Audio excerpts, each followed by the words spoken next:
Good afternoon. Welcome to Rotary. My name is Paul Hoffman and I'm the president of the club. It's great to see so many people out here today. Our meeting today is sponsored by James Ty and Alex Baitani from Clean Lakes Alliance, so thank you guys very much for that.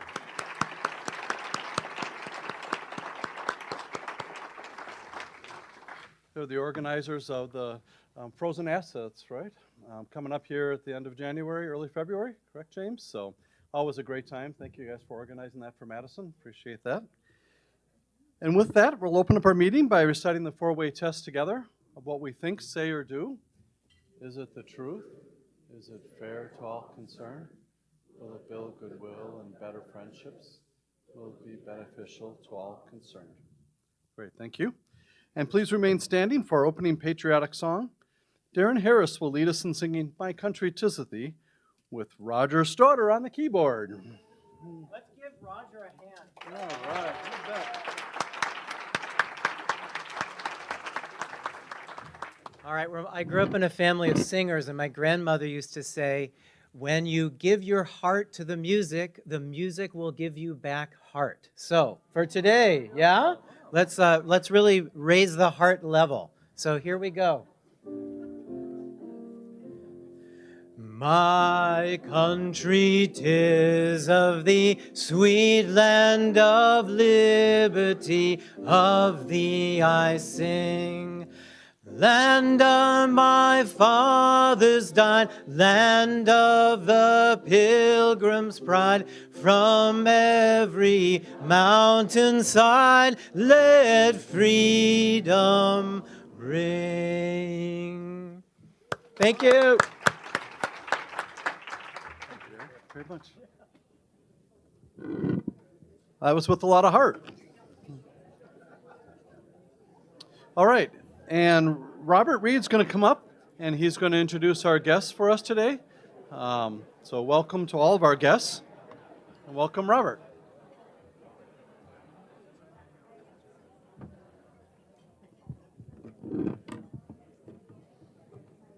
Good afternoon, Rotarians. I'm Robert Reed. I'm here to welcome our visitors for today. Fortunately for me, I have a short list, so I don't have to worry about mispronouncing too many names here today. But once I call your name, if you wouldn't mind standing and remain standing until the end until we recognize you, that would be greatly appreciated. We have Benjamin Grotner, who is the guest of Susan Schmitz. We have Joel Revlin, who is the guest of Mark Clear.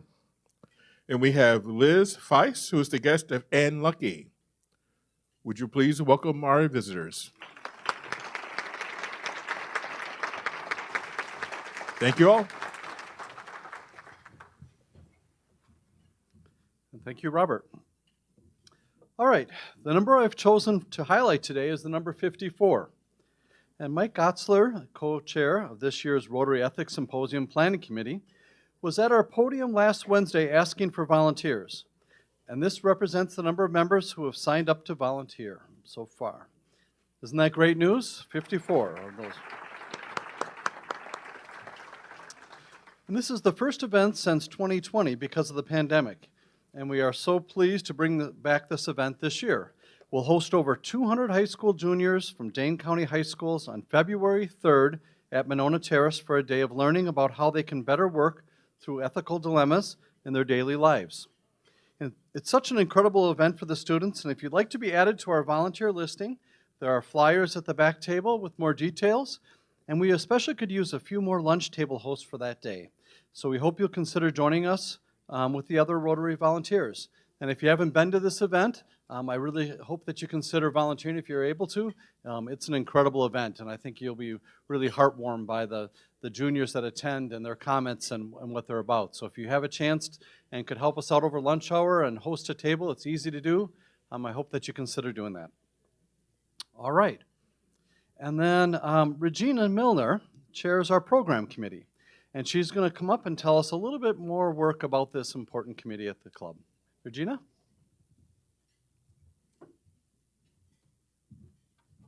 Thank you, President Paul. President Paul and Vice President Charles have asked me to explain the process and procedure of the program committee. But first, I'm going to give you a little history. and background. Historically, speakers for our club were planned by one individual. Many of us will recall Bill Robbins, editor of the Wisconsin State Journal, who was our program czar for 30 years. And Bill was in a position to know about what was happening in the community. He was in a position to have his phone answered when he called, and he had a real good feel for how to put programs together. We owe him quite a debt because the quality of the programs over those 30 years lay a foundation for how proud we should be and how admired our programs are. When Bill retired, Jim Ruley served as our coordinator for 10 years. Now, Jim followed in that excellence for that length of time. But then Jim bought a house in Arizona, and the club leaders got together and decided in 2015 to transition to a program committee. Terry Anderson, Sarah DeTant, and Neil Feuerbach are three former chairs of that committee, and I've served as chair since July of 2021. I'd like to introduce the members who serve with me. Please stand if you're here. Maria Alvarez-Stroud, is Maria here? All right, Terry Anderson, welcome back to the committee, Terry. Chris Ivanhoff, Janet Perino, who will be the chair starting in July 1st, Ashley Quinto-Powell, and Martha Vukalik Austin.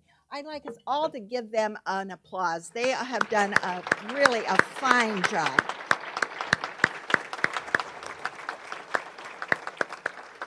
Also, new this year, we have an additional 20 members who serve on the Program Resource Committee. This group meets quarterly to generate new ideas as things in the community and beyond are ever changing.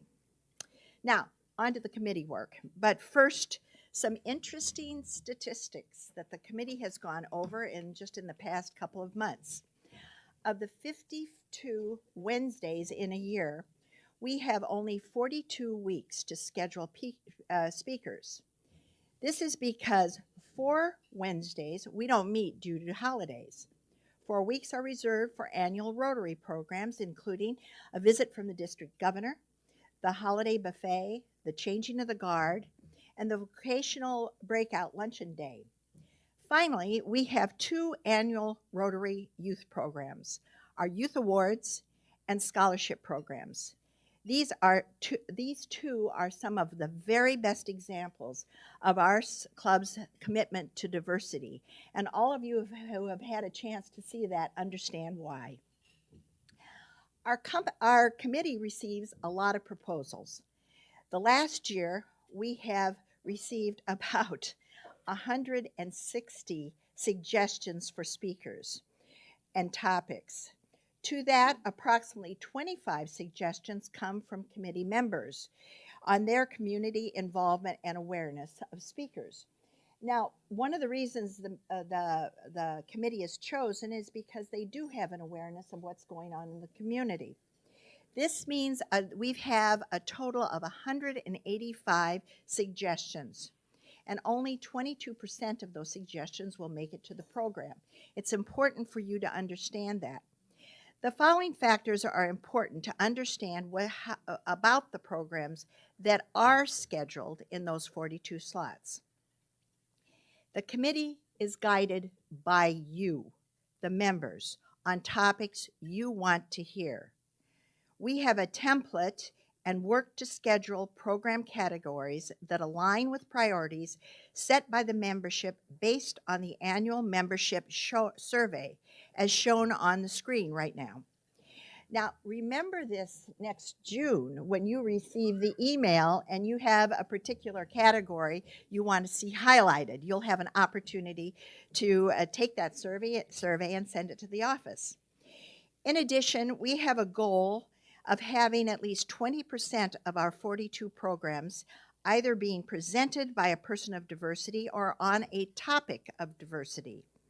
We are proud to have exceeded that 20% goal every year since we started tracking the data 5 years ago.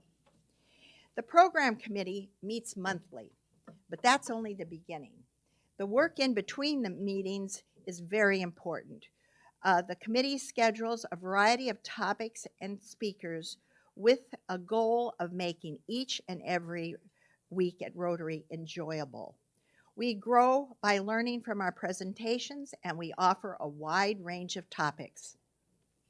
Think about some of the titles we've had over the past year. From Native American effigy mounds to the new UW-Madison Chancellor, post-election results, the Dane County Farmers Market, and understanding Russia's invasion and war in Ukraine from two persons who actually traveled to Poland and the Ukraine. In addition to the variety of programs, this committee has worked to add production value. For example, you'll all remember John DeMaine, who talked about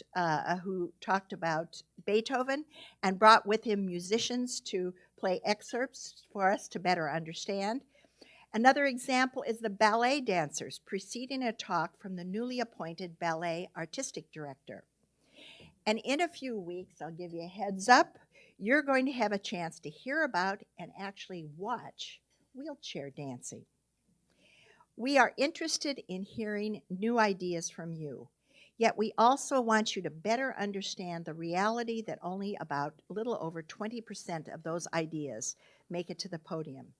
We hope this report sheds light on that fact. Members tell us through our annual survey that our programs are one of the main reasons they join Rotary, and it's an important factor in coming to meetings. Our committee is committed to doing its best to review all proposals. That's a lot of review, and that's the work that happens in between the monthly meetings. We try to schedule quality programs that focus on high-level topics that are interesting and educational, presented by speakers who are experts in their field and who have a record of providing excellent presentations. In all cases, entertaining programs are well received. Now, there is a word of caution. For over 100 years, the club has had a tradition of not scheduling presentations that are direct marketing or fundraising topics. Even indirectly touching on these topics has not been well received by our members. We are always interested in new ideas, and yet we also want you to understand the problem that we have in scheduling. There are a lot of fine programs that we would love to schedule, but we just simply don't have the slots for them. Again, having provided this background, we want to continue, though, to ask you to continue to submit ideas. The wheelchair dancing was a submission. We've had several of our programs that were already scheduled this year who have come either from the resource committee or from the suggestions that have been submitted to us. The suggestion form is on our website. It's short and quite easy to complete. If we need additional information and we are able to schedule the program, we will contact either the presenter or the person who's giving it to, who's suggesting the program. If you have any questions, I encourage you to ask them of me after the meeting or any of the committee members. And in addition, I would suggest that you email us. We'll always respond. Thank you very much, and I'm glad to give you an opportunity to understand this.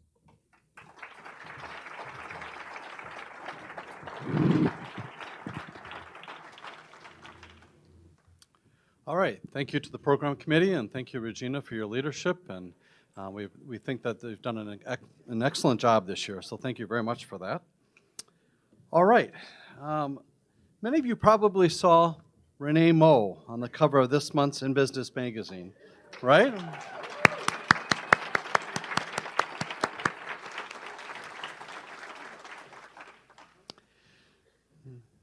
Why she was on the cover is that she's receiving the In Business 2023 Executive of the Year Award. Renee Moe has been a member of our club since 2005 and served as our club president in 2013-2014. With Renee's extensive experience in our club and in our community, I've asked her to come up and give us a quick response to Why I'm a Rotarian. Renee?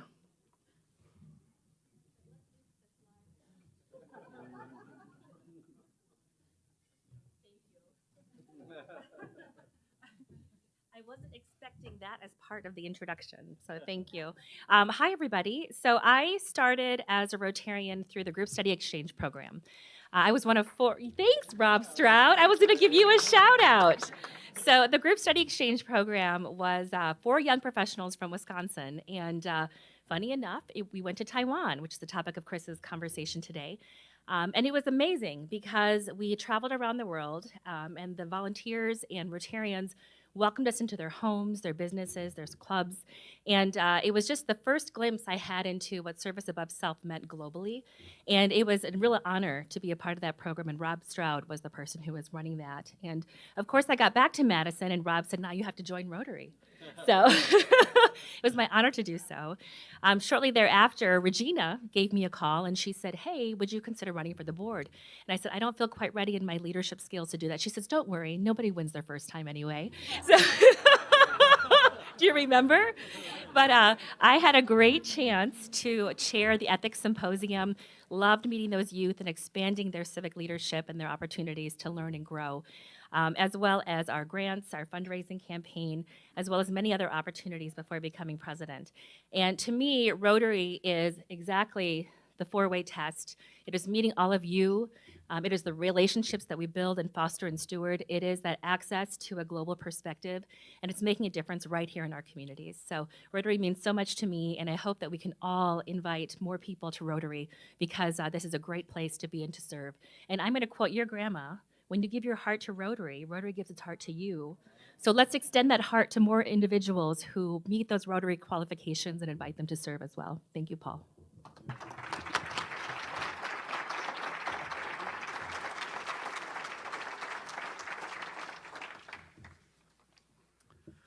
Awesome. Thank you, Renee. You're really an example of how a busy executive can still be an active member of Rotary and really give themselves so much. So thank you for that and your leadership example and all you do for our community, Renee. We're really proud to see your picture on the cover of In Business and really for the work that you do in our community. Awesome. Awesome. Thank you, Renee. All right, we've got some birthdays to celebrate with a bit of humor or wisdom that complements Rotary's mission. We also encourage members to make a gift to the Madison Rotary Foundation that represents their age, rounded up to 100 for our Synergy Scholarship Fund. All right, January 8th, Mark Westover. January 9th, Yara Rios Rodriguez. January 10th, Sharon Alden, who shares this from Mae West. You only live once, but if you do it right, once is enough. She also shares this from Mark Twain. Be careful about reading those health books. You may die of a misprint. Two great quotes. Thank you, Sharon. January 11th, Elaine Mishler. January 11th, Greg Tipple, who wishes health and happiness to all of his friends in Rotary for 2023. Thanks, Greg. January 12th, Balthazar Anda Santana. January 12th, Carol Colby. And January 13th, Mary Wright. So thanks to all of our celebrants for their contributions to the Rotary Madison Foundation. And please join me in wishing them a happy birthday. Roger, are you doing happy birthday singing? Do we know that song? Does everybody know that song? Happy birthday to you. Happy birthday to you. Happy birthday, dear Rotarians. Happy birthday to you. Thank you, Roger.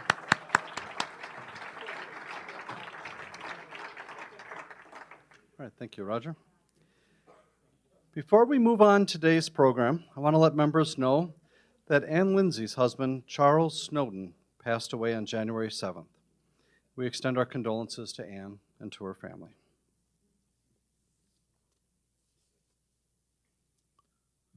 All right, we held our monthly board meeting last Monday evening, and I encourage members to review our board minutes that we post in the member login tab of our club's website.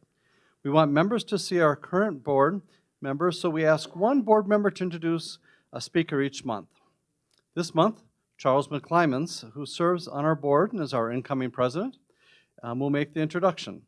Charles has been a member of our Rotary Club since 2017 and was previously a Rotarian in Naperville, Illinois, and in Milwaukee. Charles is Chief Executive Officer of Holy Wisdom Monastery, and I'll now turn the podium over to Charles, just for today, who will introduce today's speaker. Thanks, Charles.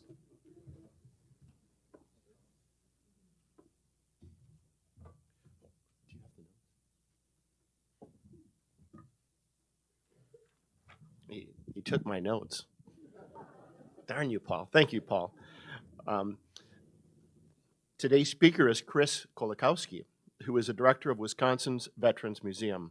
He's also a member of our Rotary Club, joining in 2021.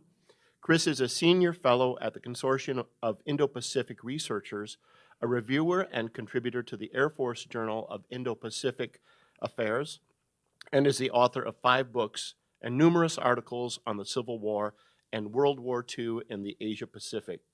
His most recent book, Nations in the Balance About the China-Burma-India Theater in World War II, was released in 2022.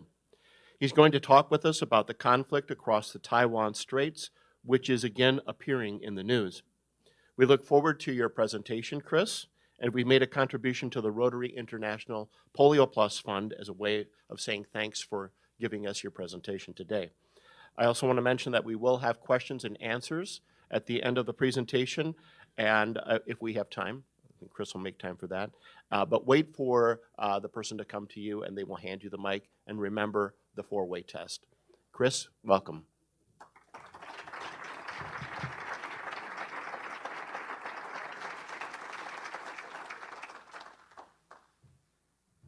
Thank you very much. And for those of you who may look closely, it may look like Charles and I, in fact, coordinated sport coats today. We didn't, but I appreciate your impeccable sense of style. So I'm going to try and cue up the slides here. There we go.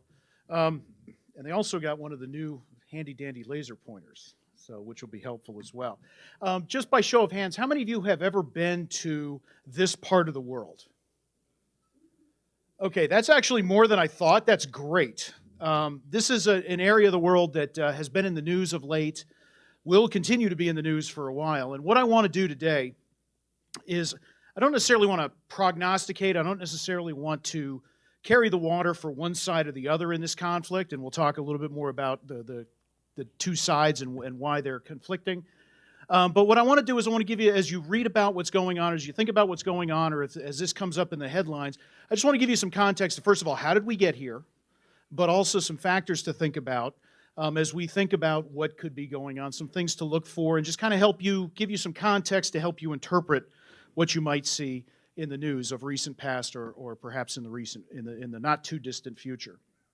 So we're going to talk about the Taiwan Straits, but before we talk about the Taiwan Straits, it's always a good idea to start with a map and define where we are. Now, I'm going to show you several maps. There are Rorschach tests at the distance. I do not expect you to see these things in tremendous detail. In fact, I'm counting on that. But I just want you to absorb the general implications. So let's orient first to the Pacific. And we start in 1941 because in many ways our conflict actually starts in World War II and its aftermath. So here is the United States, north being at the top. You can see the blue here is the United States, continental United States and Alaska and Canada, North America here to the northeast. Soviet Union, which today is Russia. China is where I'm circling here with my cursor, with the pointer. This thing's great, Jane, by the way. Southeast Asia down here. Here's India just to the western part. Southeast Asia, which today we know is Vietnam, Laos, Cambodia, Thailand, Malaysia, Singapore. Indonesia is the Dutch East Indies in 1941. Here's Australia, New Guinea. Directly north is the Philippines. North of there is Taiwan, known as Formosa in 1941, where I've put my cursor. And then directly above there, that red strip that you see is Japan. If you come east through the various islands that, for our purposes, are kind of outside our scope, through the various islands, here's Hawaii and Pearl Harbor. 5,000 miles between the Philippines and Pearl Harbor. Pearl Harbor to San Francisco is 2,000 miles. So let me ask you this. How wide is the continental United States? If you drive from New York to San Francisco, how wide is the continental United States? 3,000 miles. You guys are good. You get the geography star for the day. So you can sink the continental United States with plenty of room to spare in between Honolulu and Manila. Okay? So that's something. When you were at a U.S. military base today in Okinawa, in Japan, or in South Korea, you are about as far away as you can be from the continental United States and be on U.S. territory. Okay, so that's something else to keep in mind. One other thing to keep in mind is land area, and I'll show you some detailed maps here in a little bit.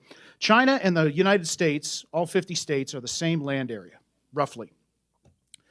Taiwan is the size of Massachusetts, Rhode Island, and Connecticut put together. Okay? So just from a geographical standpoint, I want you to understand where we are in the world and kind of frame, if you will, the rest of the conversation that we're going to have. So let's go into a little bit further on geography. The Taiwan Straits separate mainland China from the island of Taiwan, which was known as Formosa. It's roughly 100 miles across. That's the same as roughly Key West to Havana in Cuba. That's the same as here, air miles to either La Crosse or Appleton, depending on which way you want to go. Okay, so this is very close. The U.S. base at Okinawa is only 300 to 350 miles from both Taiwan and Shanghai on mainland China. So the United States has a front row seat to this conflict, okay? And that's something that needs to be borne in mind. Wisconsin veterans are there. They have been there. I know there's at least one or two family members of Wisconsin veterans that have been involved in earlier iterations of this conflict in this room right now. Taiwan, as you can see, was known as Formosa. That was the Portuguese name for it. It was ruled by China from the 1600s until 1895 when it was taken over by Japan. Japan ruled the island until 1945, when at the end of World War II, it was given back to China, along with some neighboring islands as well, which is the roots of the South China Sea conflict, which is a whole separate issue and a whole other presentation for a whole other time. But that's how we get to this point. Now, the one thing I want you to think about, and I'm going to be throwing around these terms interchangeably a lot, is you need to understand the two sides that are involved. You've got the Republic of China, which is the nationalists, and is the government that had ruled China since the Chinese Revolution of 1911. They're on Taiwan. I will use the terms Republic of China, nationalist, and Taiwanese interchangeably. When I say Chinese, I'm referring to the People's Republic of China, which are the communists. They had originally been allied with the nationalists, and then in the 1920s there was a falling out. And that precipitated the Chinese Civil War, which we'll talk more about here in a minute. They rule the mainland. The People's Republic of China, the Chinese, they rule the mainland.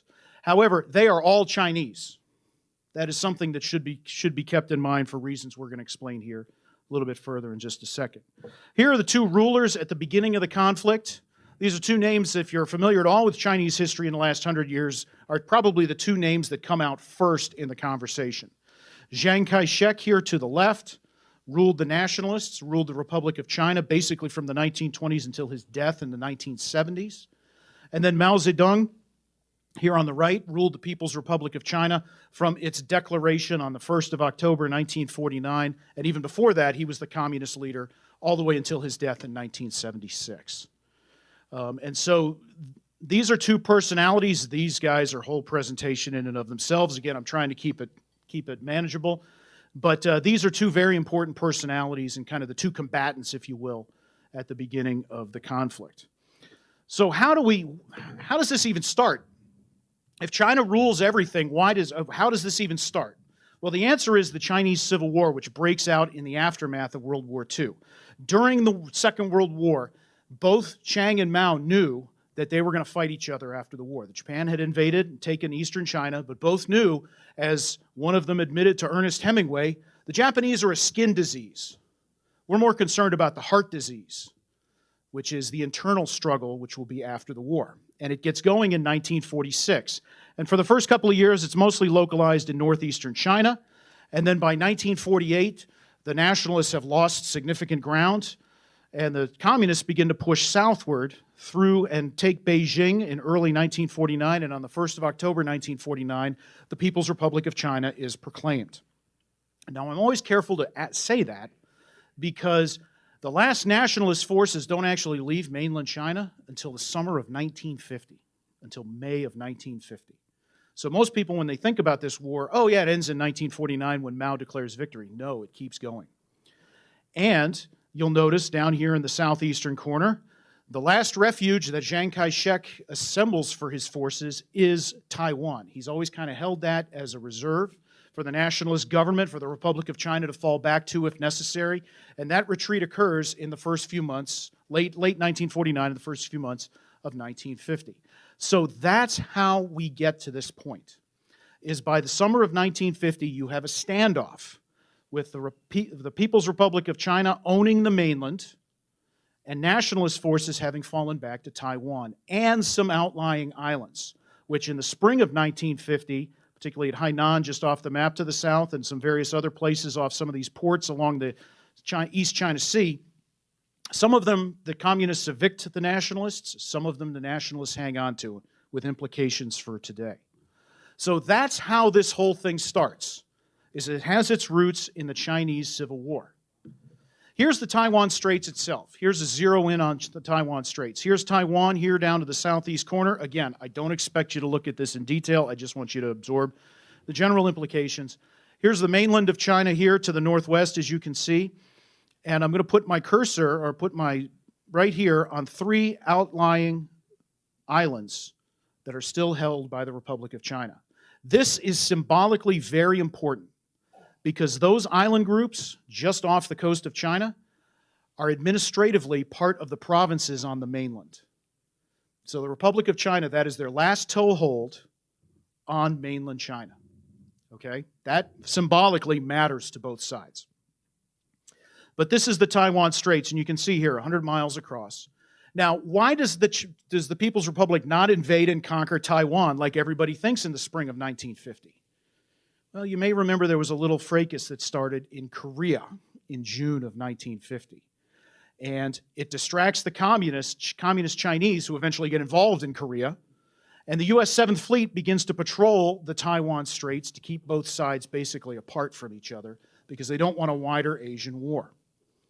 So that's how, and this stasis continues. So that's how this conflict gets going. And that's your historical background of this conflict. Now, as I mentioned, some of the offshore islands. People say, oh, it's 100 miles separate them. Not really. This is one of those offshore islands, Quemoy. It sits in the harbor of the city of Xiamen, which you may know from its old name, Amoy.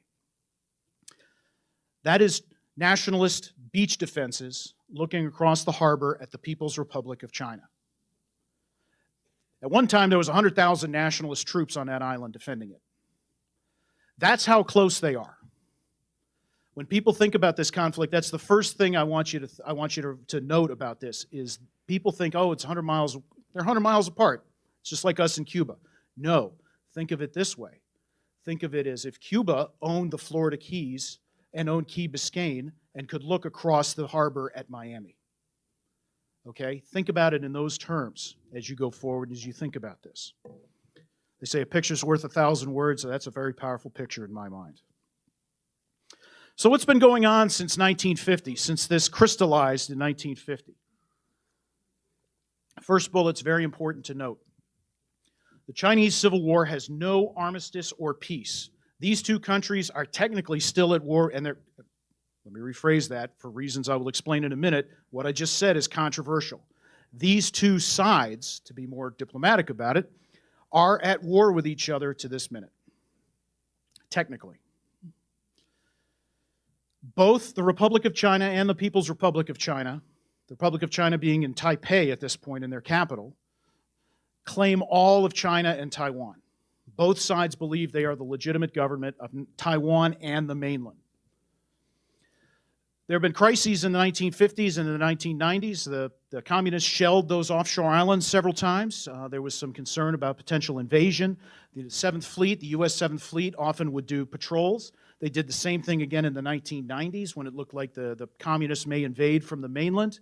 And there's still, today, freedom of navigation operations that the U.S. 7th Fleet does, the U.S. Navy does, through the Taiwan Strait, just to kind of keep everybody calm and also reinforce that these islands are, or this strait is in fact international waters. The Republic of China held the UN seat on the Security Council until 1971, when they were voted off the island, no pun intended, when they were voted out, and that was replaced by the People's Republic of China. That was a big deal, because most of the Western world, the Eastern world, if you think about it in the context of the Cold War, the Eastern world had recognized, the communists, the Warsaw Pact, the Soviet Union, and their fellow travelers had recognized the People's Republic of China.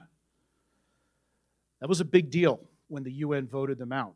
And within the next decade after that, most nations would remove their recognition of the Republic of China. Part of that reason, big part of that reason, is when Richard Nixon goes in 1972 and the diplomatic opening to China, that famous meeting with Mao. One of the conditions the People's Republic had and still has is that if you recognize the People's Republic of China, you cannot recognize the Republic of China. And that's the perfect segue into that bullet, One China, which in many ways is the lid that keeps everything on. It keeps everything in place right now and keeps the pressure from boiling over. Because both the Republic of China, the People's Republic of China, believe there is one China. There happens to be a misinformed government on one side of the Taiwan Straits, but there is one China. And most nations that have been involved in this have recognized to some degree and have allowed, there's a certain amount of ambiguity in this, they've allowed to exist, that this in the heart of it, at the end of the day, is an internal Chinese matter. And so we're not officially going to take sides. Even though the United States sells weapons to Taipei, even though there's a lot of people, by 90% of the world's semiconductors are made in Taipei, by the way. So there's a lot of people that still do business with the Republic of China. They just don't do it officially, government to government. And so that's something that should be kept in mind. But One China is a big deal. And that's basically been in place off and on since 1972. And it's what keeps a lid on this conflict. And if anything were to upset that balance and begin to create the idea of that there might be two Chinas, that there might actually be two governments, that's going to tip the whole balance over. That's why I walked back my statement a few minutes ago about two countries. Because if I was an American diplomat and admitted that, it would create a major diplomatic incident. That's something to be kept in mind. And both sides are very sensitive about even the idea, even the suggestion, that Taiwan is independent from the mainland, or that there are two countries there. And that's something. In fact, the People's Republic of China is on record as saying if Taiwan ever declared its independence, it automatically means war. Automatically and instantaneously means war. The People's Republic of China says that, as far as they're concerned, Taiwan is a rogue province. And it should be united by the mainland by 2049. Why 2049, you may be wondering? The centennial of the People's Republic. So that's some things to think about from developments of 1950. I've showed you the previous leaders. I'll show you real quick the current leaders in our crisis, or in our conflict. The guy on the right is Xi Jinping, who's been the ruler of China since 2011. That's him actually visiting President Ma when they had a summit back in 2015, President Ma of the Republic of China. This is the first time since 1946 that the president of the Taiwanese government and the president of the Chinese government, the Republic of China and the People's Republic, had met. First time since that photograph I showed you before of Chiang and Mao. It has not been repeated, but nonetheless was a big deal at the time. But that's President Xi. We'll talk a little bit more about him in just a few minutes. The woman in the center, who in 2021 was named the second most powerful woman in the entire world, behind only Vice President Kamala Harris, is Tsai Ing-wen, who was reelected last year to her second term as President of the Republic of China. There she is with a U.S. congressional delegation back in 2017. So those are the two leaders now on the two sides. I showed you the beginning of the conflict, now where we are today. Some of you may recall back in August of 2022, and I wanted to show you this map just to put some details to it. Back in August of 2022, China engaged in quite a few military exercises in and around the island of Taiwan. And it made a lot of news in last August. And this is a map of the exercises.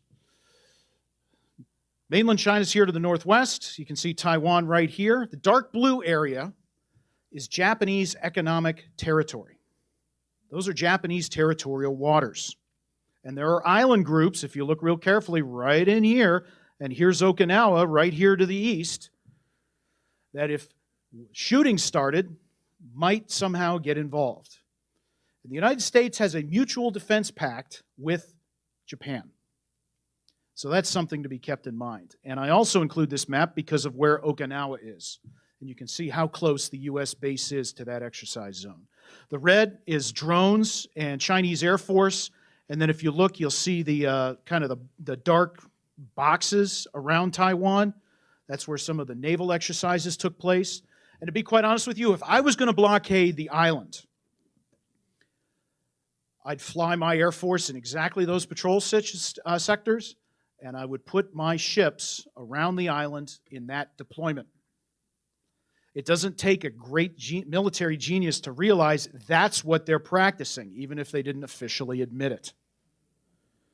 And so that's something that needs to be kept in mind, is it gives you an insight into what the People's Republic of China is thinking about, what their military is drilling, but also the message they're trying to send to Taiwan. And this is the first time we've had extensive military exercises of this nature around the island in quite some time. And so that's something I want to point out to you, is not just what's going on, but also how close the U.S. base in Okinawa was and is to this situation. So before I get into questions, again, I am not going to prognosticate, but I do want to give you, as we think about where we're going with this conflict, I want to give you some things to think about. Remember what I said about the one China policy, kind of keeping the lid on the pressure cooker? It also creates a delicate balance between both sides and the other nations that are nearby. Japan, the Philippines, the United States, even the Koreans, even South Korea and North Korea. Factors that might upset that balance, however, are some of the ones that I've identified to you right here. I don't know how this is going to play out, but as we watch, these are the things I'm keeping in mind. First thing is, the People's Republic is very, very sensitive, and they've become more sensitive.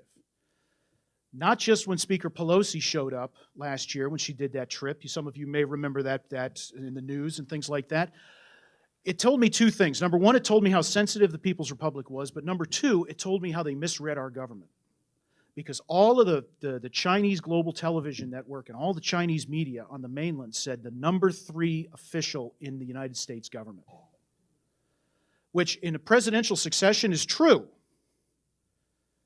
but is a misreading of our government because she's not number 3 in the executive. Number 3 in the executive would be the Secretary of State. And so I wonder if they're misreading that, what else might they be misreading? It's far easier to ask that question than it is to answer, but that's an important data point to me. Second thing is last October, some of you, again, may have seen this in the news. 20th Party Congress was held in Beijing, the Communist Party, and Xi Jinping was elected to a third term, the first person to have that since Deng Xiaoping back in the 80s. And basically, Xi Jinping is being elevated into that pantheon alongside Mao, alongside Deng Xiaoping. So basically what the Communist Party has done is they have hung their hat on Xi Jinping. He is the person that is going to lead us to greatness and be the head of the People's Republic at both our 75th anniversary in 2024, but also hopefully our centennial in 2049. This is the other thing I want you to keep in mind, is that the People's Republic of China is, for all that everybody's ever said, is still a communist country. And communist countries are ruled ultimately, to some degree, on the fulcrum of the prestige of the party. So they have pushed all their chips and all their prestige on the correctness of Xi Jinping. It is with that in mind that I bring up the following points. First, the Russo-Ukraine War. Since that started back in, we've heard about, I don't need to explain that. Most of you heard the great presentation last year we had on that. If you study modern Asian history, you will note that particularly during both world wars, conflict in Europe created opportunities in Asia for rising Asiatic powers. China, being a rising Asiatic power, now has a conflict in Europe. Right, the analogy being Japan, in both world wars, the road to the Pacific War, but even in World War I. So that's something to be kept in mind. And we don't know what the effects of that will be, if any. The People's Republic of China is facing an economic slowdown they haven't seen in a very long time. The unwritten bargain, not my words, but somebody else's words, the unwritten bargain that the People's Republic cut with the Chinese people about 20 years ago was, we will give you economic prosperity in exchange for lack of political control, or extreme political control. That was the bargain. Well, now the prosperity, the economic slowdown, influenced in part by what's been going on with them with COVID the last few years, among other factors, they're having some very serious problems economically, which creates pressure on the party and erodes its prestige.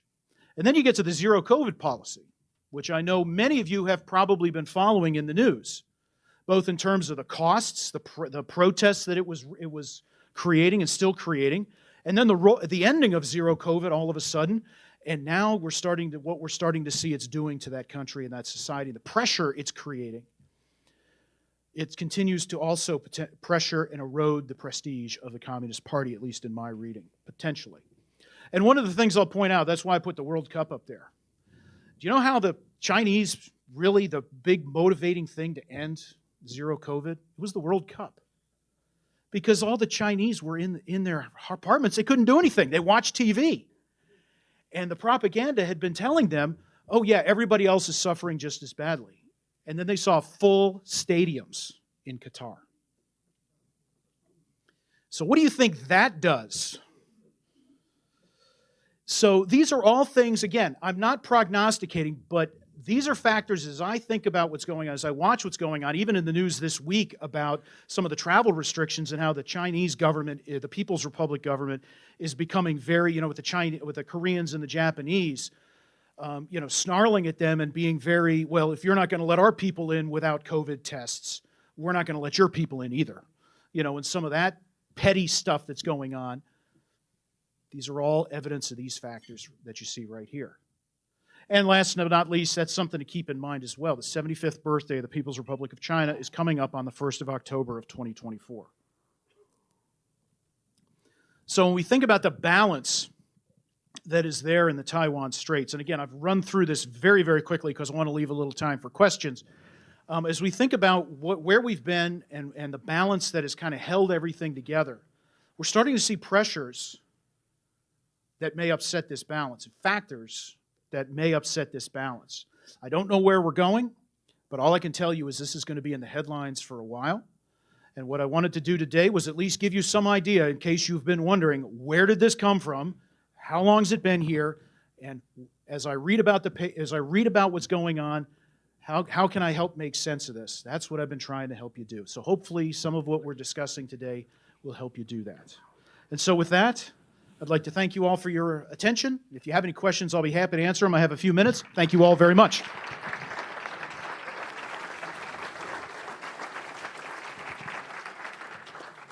I think Susan's moving around with the microphone. Your arms went up exactly at the same time. Thank you. Chris, thank you. That was great. Thank you. You didn't use the word Taiwanese a lot. You said China, people of China. I'm curious, what's the current relationship between North Korea and the people of China, the Taiwanese people? Between North Korea and the Taiwanese? North Korea and Taiwan. North Korea and Taiwan. The short answer would be complicated. North Korea is probably the People's Republic of China's closest ally, and vice versa. The Republic of China, complicated, and that's probably a presentation in itself. That's probably the best way that I can tell you. The Korean Peninsula, when you look at this part of the world, you've got an unfinished war in the Korean Peninsula because it's an armistice, no peace. That war has never technically ended. You've got this that we've been talking about, and then you've got the South China Sea, and you've got a couple of other conflicts, Burma, Myanmar. This is there's a lot going on in this part of the world, and it all could potentially be intertwined if the right dominoes fall in the right direction. Thank you for Yes. your presentation. There is a pre-nationalist indigenous Taiwanese population on the island That is that has correct. political interests that are distinct from the nationalists. How does that group factor into this overall relationship issue? I'm actually glad you brought this up, because both the Japanese and the nationalist Chinese did not treat them very well at all since 1895. There is an interest. There are two parties in Taiwan, and one of them, the Kuomintang, was Chiang Kai-shek's party. The other one is the Democratic People's Party, which is Tsai Ing-wen. The Democratic People's Party tends to be far more interested in working with the indigenous Taiwanese. And also, I will tell you, 70 years of living on the same island, one of the polls that has come out in the last year or so is that most people in the Republic of China think of themselves as Taiwanese, the indigenous, but also the Chinese that escaped from the mainland and live now in. And so it's interesting to see from a national identity standpoint what that looks like. I know from what little I've heard from the indigenous Taiwanese, they'd like everybody to go away, which is no great surprise, but is also not going to happen. And in the interest of it, from what I can tell, it seems like they've been, particularly under Tsai Ing-wen and some of her predecessors, they've brought them more together under the banner of the Republic of China and kind of integrated, for lack of a better term. Good question. Thank you very much, Chris.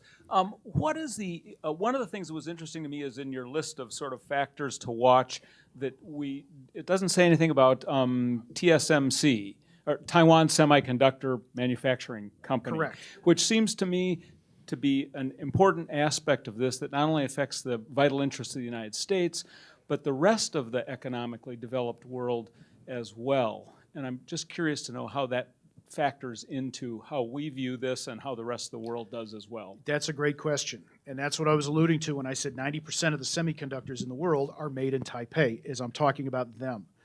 I approach this from a geopolitical, military, political standpoint. If you look at this from an economic standpoint, to me, that heads the list. And that's something that makes this of global interest because, and actually, Fareed Zakaria about 6 months ago interviewed the CEO of that company. And he said, and the CEO said at the time, we have a plan, if the People's Republic invades, we are evacuating. And that's one of the things that everybody's kind of kept in the back of their mind, that the communists might actually invade Taiwan, if nothing else, to get control of TSMC.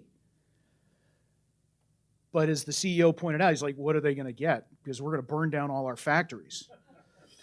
But think about the global economic, think of what happened when we blocked the Suez Canal, when we had that accident a few years ago and blocked the Suez Canal. This would be 1,000,000 times worse. Because think about how much semiconductors, how much the modern economy, modern world depends on semiconductors.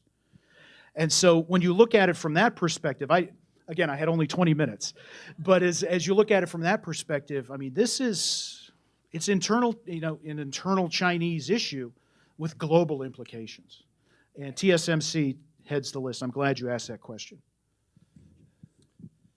I think Charles gets the mic now. Now, thanks, Chris. Could you talk about the U.S. defense commitment or pact that they have with Taiwan? I intentionally left this ambiguous because it's somewhat ambiguous now. We had a mutual defense treaty with the Republic of China until 1979 when we stopped recognizing them as the legitimate government of China. However, since then, there have been defense guarantees, there have been mutual defense assistance treaties and things like that.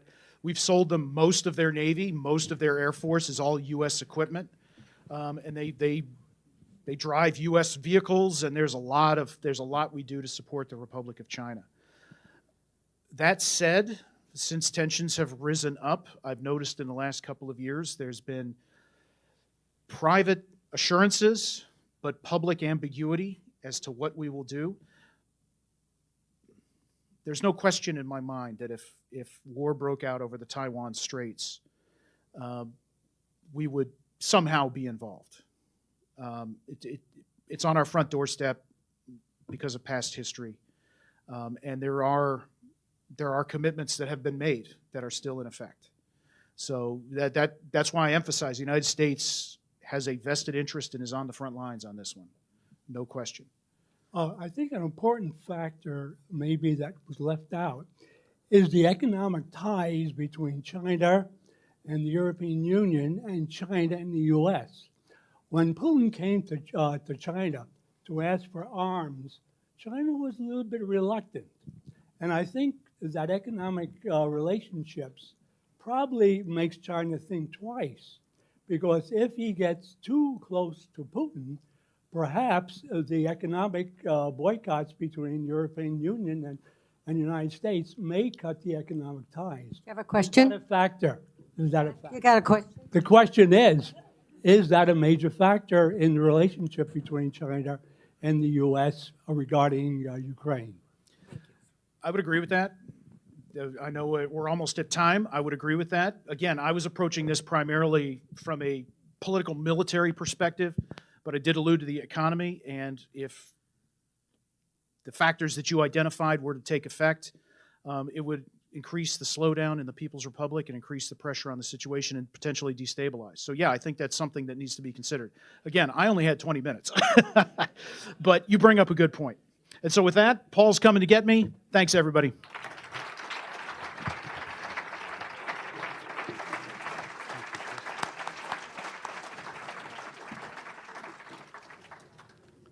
Well, thank you, Chris. That was fantastic. Just kind of an example of what we bring to the podium, and I really appreciate your expertise and your time today, Chris, and sharing this with us. As we watch the news, I'm sure we'll have a different perspective, all of us, based on what you have told us. So thank you for that. And I hope you join us next week, because we're going to hear from Spencer Smith. Many of you probably know Spencer. He has titled his presentation, Cryptocurrency 101. And so you all get a Bitcoin for attending. So I'm sure that'll be fine. All right. Well, thanks again, you guys. I appreciate that, and hope to see you next week. With that, we're adjourned.